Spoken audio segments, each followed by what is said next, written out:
제42회 장비는 장판교에서 크게 호통치고 유비는 패해서 한진구로 달아나다.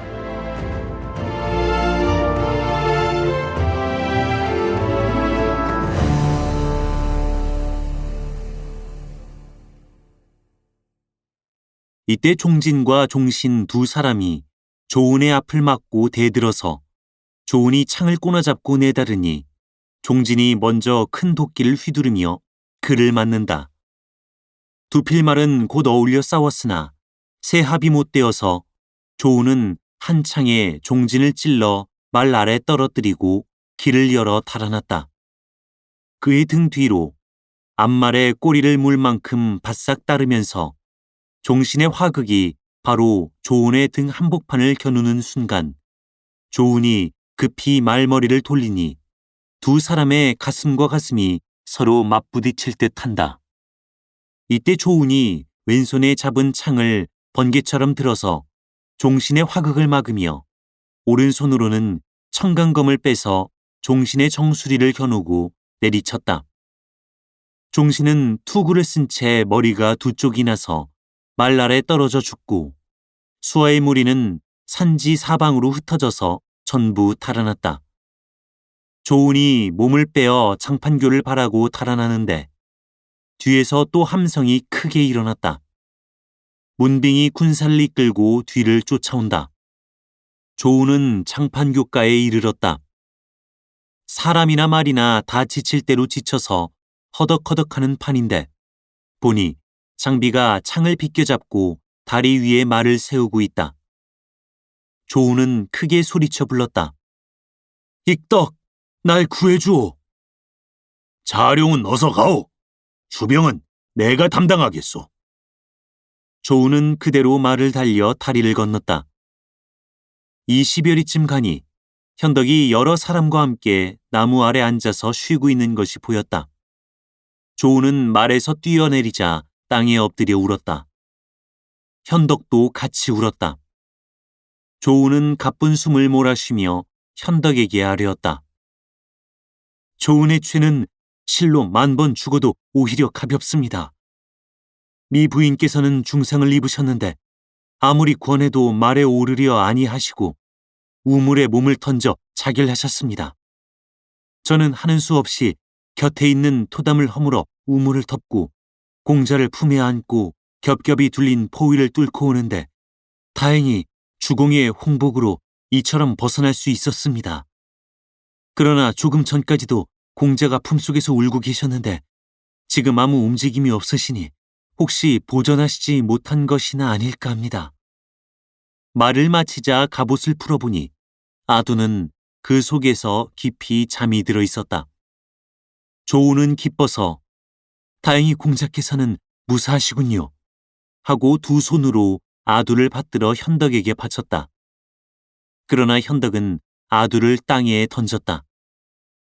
이까지 자식으로 해서 하마터면 내가 대장을 잃을 뻔했구나. 조은은 황망히 아두를 땅에서 안아 올리며 운이 비록 간뇌도지하더라도 이 은혜는 보답할 길이 없사옵니다 하고 그의 앞에 절하고 울었다. 후세 사람이 지은 시가 있다. 조조 군중에서 비호가 뛰어나오고 조은의 품 안에선 소룡이 잠을 잔다. 충신의 갸륵한 뜻 위로할 길 바위 없어 내 아들을 번쩍 들어 말 앞에다 던지네. 한편 문빙이 군사를 거느리고 조은의 뒤를 쫓아 장판교까지 와보니 조은은 간 곳 없고 장비가 범의 나룻을 세우고 고리눈을 부릅뜨고 장팔 사모를 손에 잡고 말을 타고 다리 위에 섰을 뿐인데 다리 동편 숲을 뒤에서 티끌이 자욱하게 일어나고 있다. 문빙은 복병이나 있지 않은가 의심해서 곧 군사를 멈추어 세우고 앞으로 나가지 못했다. 그러자 뒤따라 조인, 이전, 하후돈, 하후연, 악진, 장요, 장압, 허저 등 여러 장수가 모두 이르렀다. 장비가 눈을 부릅뜨고 창을 비껴잡고 다리 위에 말을 세우는 것을 본 그들은 이것도 혹시 제갈공명의 계규가 아닌지 겁나서 감히 앞으로 나아가지 못하고 진을 펴서 다리 서편에 일자로 군사들을 배치한 다음에 곧 사람을 보내 조조에게 고했다. 조조는 이 소식을 듣자 급히 말을 타고 진 뒤로 와서 보았다. 장비가 고리 눈을 부릅뜨고 바라보니 저기 후진에 청라산계와 모월청기가 들어서는 것이 어슴풀해 보인다. 장비는 필시 조조가 의심이 나서 몸소 동정을 살피러 온 것이라 짐작하고 곧 소리를 가다듬어 호통쳤다. 너는 연인 장익덕이다. 네 감히 나와서 죽기로 싸워보려는가?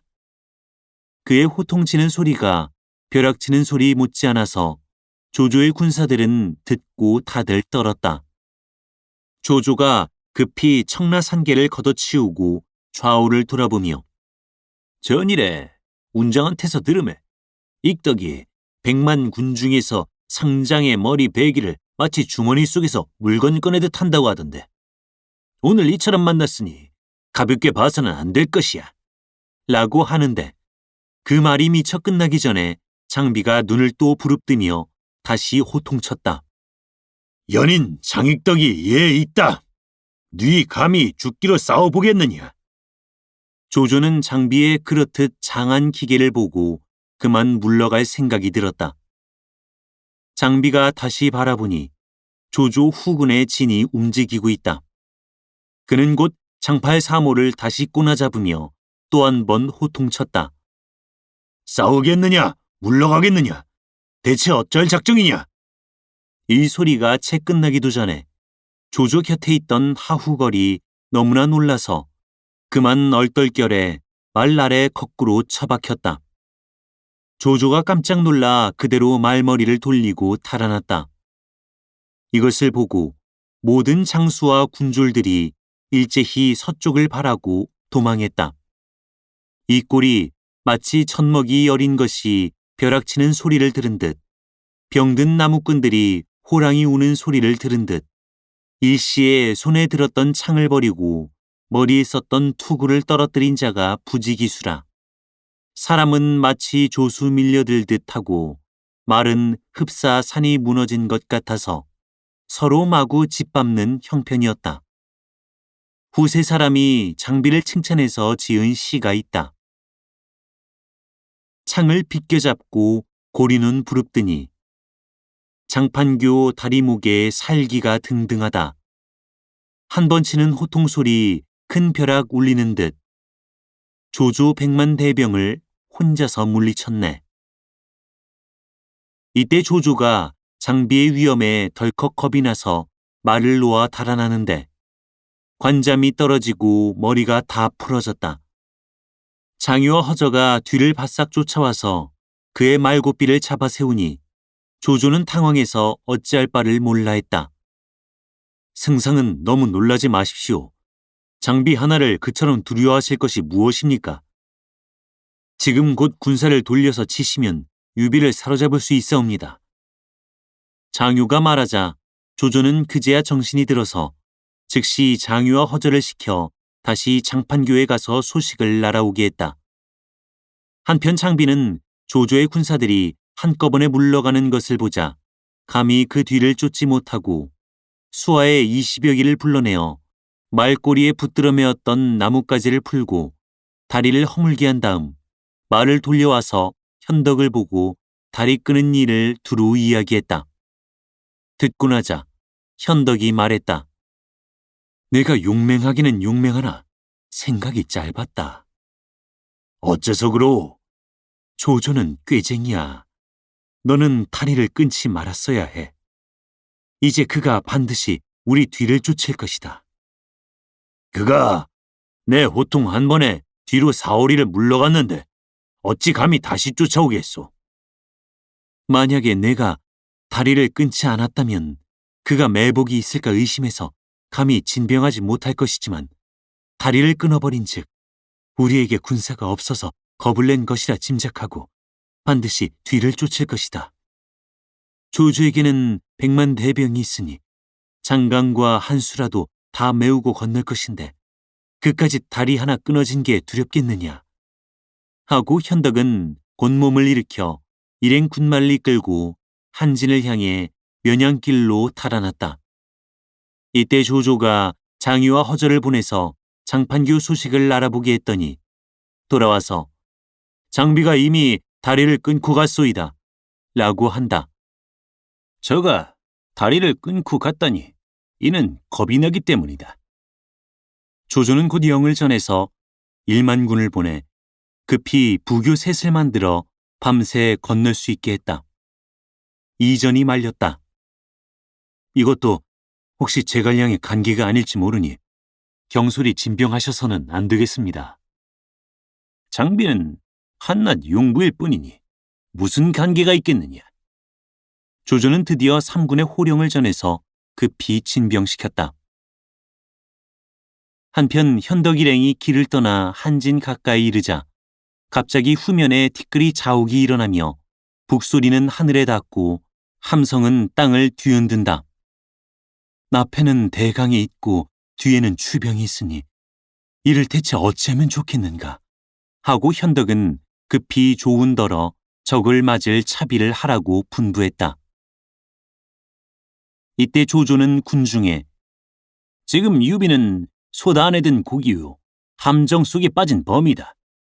만약 이때 사로잡지 않는다면 고기를 바다에 놓아주고 범을 산으로 돌아가게 하는 것이니 모든 장수는 힘을 다해서 앞으로 나가라 하고 영을 내렸다.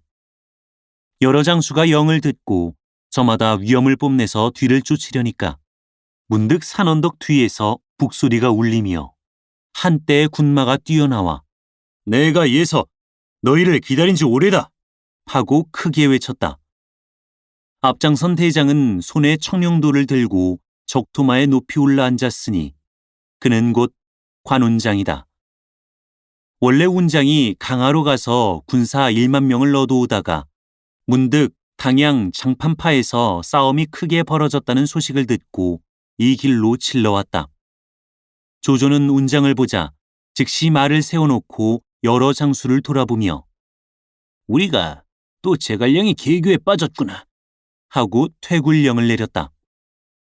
운장은 그 뒤를 10여리나 쫓다가 다시 군사를 돌려서 현덕 일행을 보호해 한진으로 갔는데 선척이 이미 기다리고 있었다. 운장은 즉시 현덕을 청해서 감 부인 아두와 함께 배 안으로 들어가서 자리를 잡아 앉은 다음에 물었다.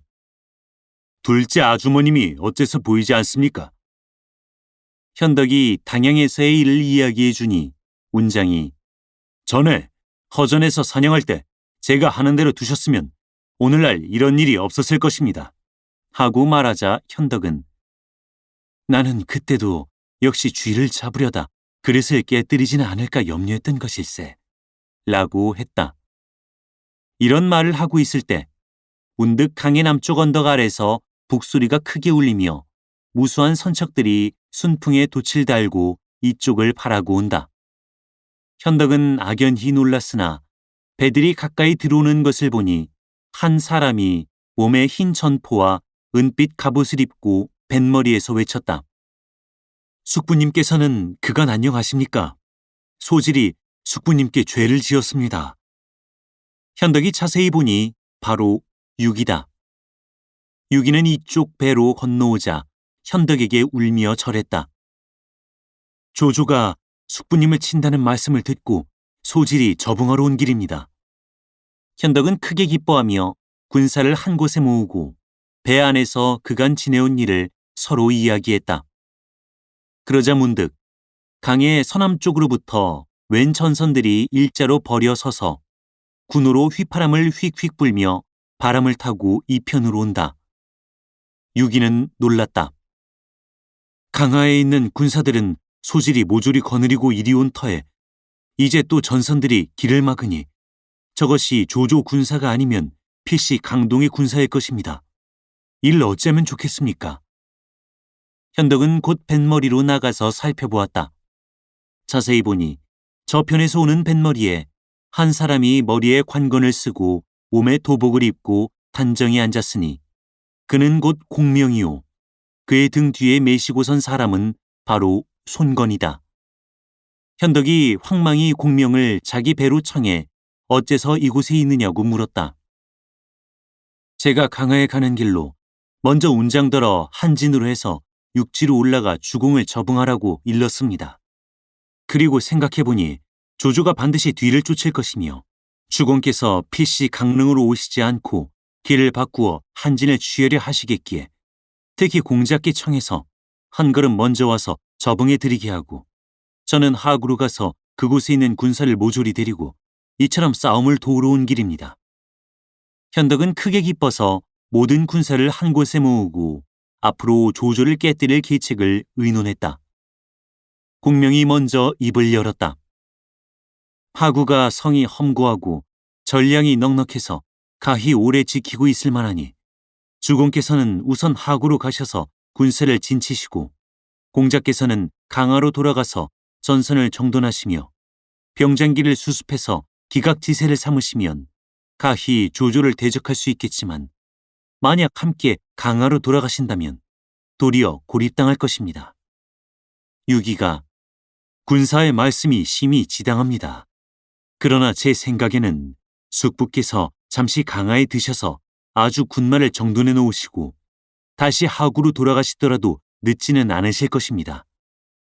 현덕이 듣고 나서 현질의 말이 또한 옳으이 하고 드디어 운장을 남겨두어 5,000군을 거느리고 하구를 지키고 자기는 공명과 유기와 함께 강하로 갔다.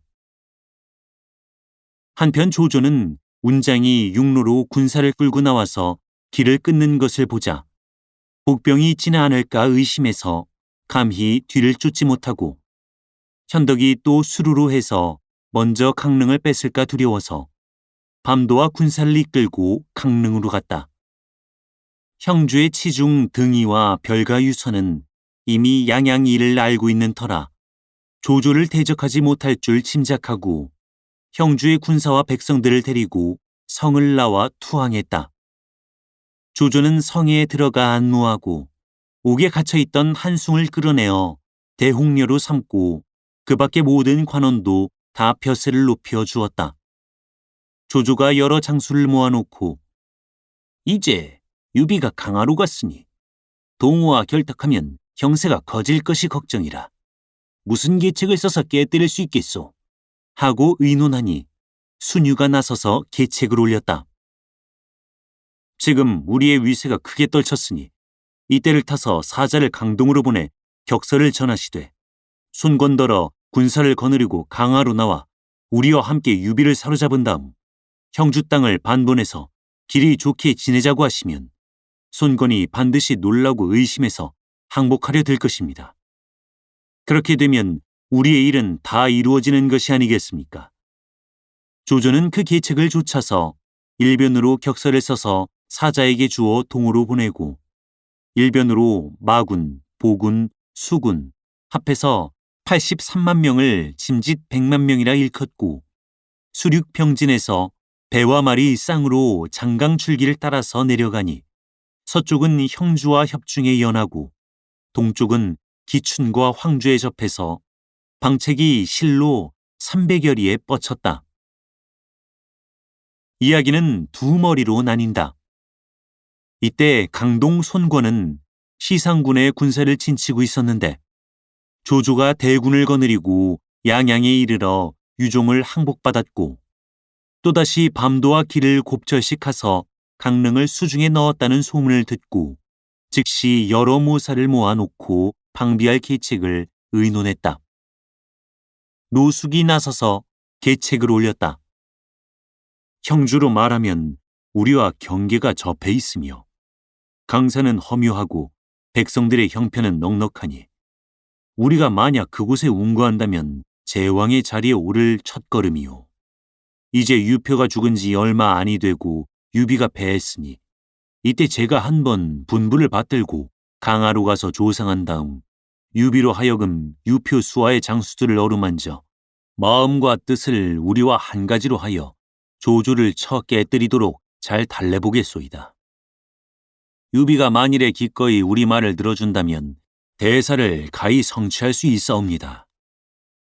손권은 기뻐서 그 말을 조차 노숙에게 예물을 가지고 강하에 가서 조상하게 했다. 한편 현덕이 강하에 이르러 공명과 유기와 함께 계책을 의논하는데 공명이 말했다. 조조의 형세가 원체 커서 쉽게 대적하기 어려우니 동호의 손권에게 구원을 청하십시다. 남북이 서로 싸우게 하고 우리는 중간에서 이익을 취한다면 안 될 것이 뭐가 있겠습니까? 강동에 인물이 극히 많으니 반드시 깊은 생각들이 있을 터인데 저희가 어찌 우리 생각대로 되겠습니까? 공명이 웃는다. 지금 조조가 100만 대군을 통솔하고 장강과 한수에 범처럼 운구하고 있으니 강동에서 어찌 우리에게 사람을 보내서 그 허실을 알아보려고 안 하겠습니까?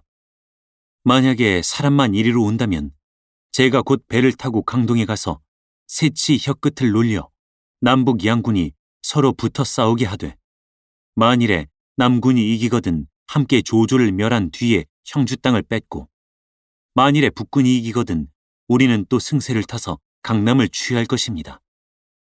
그 말씀이 심히 좋기는 하나 어떻게 강동에서 사람이 오기를 바라리까? 이렇게 말하고 있는데 사람이 들어와서 강동의 손권이 노숙을 보내서 조상하러 왔는데 배가 이미 언덕에 와 닿았다고 고한다. 공명은 웃으며 이제 일이 다 되었군 이라고 한마디 하며 유기를 보고 물었다. 전일에 손책이 죽었을 때 형주에서 강동에 사람을 보내서 조상했습니까? 강동과 우리 집이 아비 죽인 원수가 있는 터에 어찌 조상이 났다고 찾을 수가 있었겠습니까? 그렇다면 노숙이 온 것은 조상하기 위한 것이 아니라 바로 군정을 탐지하러 온 것이옵니다. 공명은 다시 현덕을 보고 노숙이 와서 만일에 조조의 동정을 묻거든 주공께서는 그저 모른다고만 하시고 제삼 묻거든 제갈량에게 물어보라고만 말씀하십시오. 하고 약속을 미리 청하고 나서 사람을 시켜 노숙을 맞아들였다. 노숙이 성으로 들어와서 조상하고 예물을 드리자 유기는 그를 청해 현덕과 서로 만나보게 하고 피차 인사가 끝나자 후당으로 맞아들여 술 대접을 했다.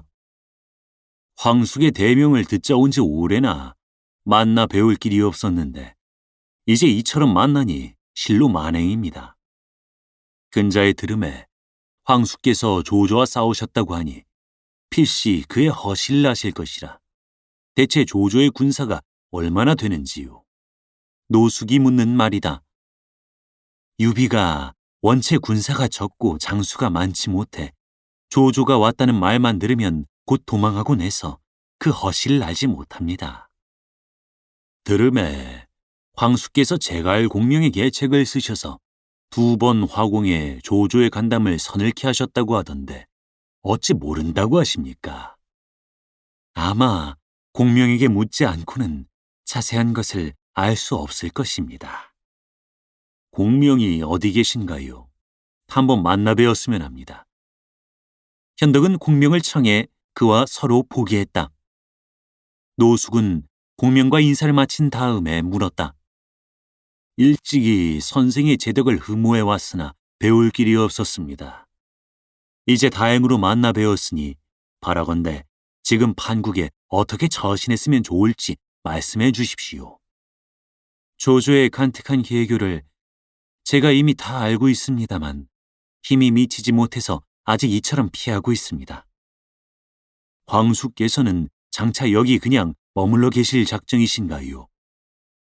우리 주공께서는 창호, 태수, 오신과 친교가 있으신 터라 장차 그에게 가셔서 몸을 의탁하려 하고 계십니다. 오신으로 말하면 군량도 적고 군사도 많지 않아서 제 한 몸도 능히 보존하지 못할 형편에 무슨 수로 남을 용납할 수 있겠습니까? 오신에게 가서 오래 머물러 있을 수는 없지만은 우선 잠시 가서 의탁하자는 것이지요. 좋을 도리는 또 따로 있소이다. 우리 손장군은 강동 육군에 운거하여 군사는 정예하고 양식은 넉넉하며 또한 어진 선비들을 지극히 공경하시는 까닭에 강동의 영웅들이 많이 붙쫓는 터입니다. 이제 유사군을 위해서 말씀드린다면 곧 신복 지인을 보내셔서 동호와 맺으시고 함께 대사를 도모하시는 것밖에는 달리 도리가 없을 것입니다. 공명이 침짓, 유사군께서 손장군과 본래 교분이 없으시니 공연히 말만 허비할 것 같고 또 신복 지인으로서 보낼 만한 사람도 없습니다.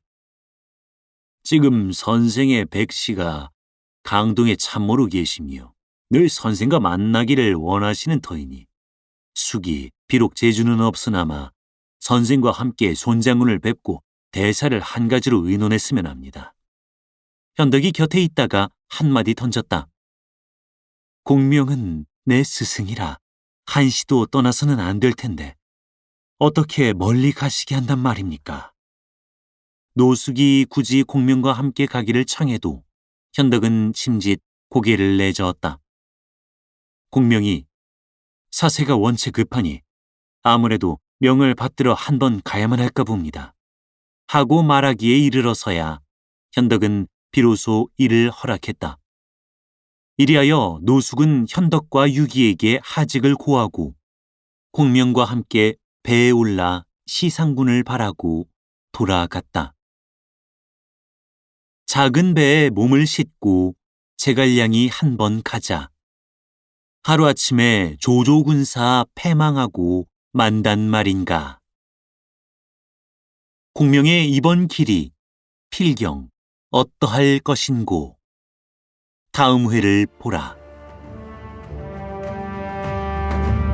사단법인 올제 제작, 낭독 공준호, 번역 연변인민출판 삼국지 번역팀.